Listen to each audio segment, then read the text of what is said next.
ইশরাকের mayor ইস্যুতে সময়মতো মত দেয়নি আইন মন্ত্রণালয়। নির্বাচন কমিশনার আবুল ফজল মোহাম্মদ সানাউল্লাহ জানান, আদালতের আদেশ বাস্তবায়ন করতে গেজেট প্রকাশ করা হয়েছে।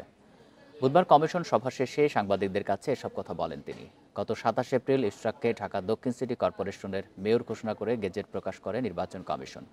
এতে ক্ষোভ জানিয়ে আইন উপদেষ্টা বলেন, মত না নিয়েই গেজেট প্রকাশ করেছে ইসি।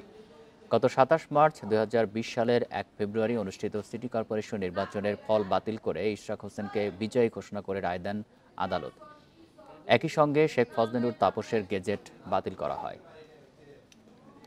আমরা দ্রুততম সময়ের মধ্যে মতামত চেয়েছিলাম। আমাদের ২৭ তারিখ, আমাদের ২৫ তারিখ ছিল তো দশম দিন, ২৫ তারিখ ছিল শুক্রবার। ২৬ আমরা যেহেতু শুক্রবার ছিল, আমরা একটু অ্যাডভান্টেজ নিয়েছিলাম ২ দিনের, যে শুক্র শনি ছুটির দিন। আমরা রবিবারের দিন বিকেল ৫টা পর্যন্ত ওয়েট করে, আমরা যেহেতু রিপ্লাইটা পাই নাই, তারপরে আমরা কমিশন সিদ্ধান্ত নিয়ে এটা আমরা যাতে আদালতের আদেশের যেন ব্যত্যয় না হয় আমরা সেটা পালন করেছি।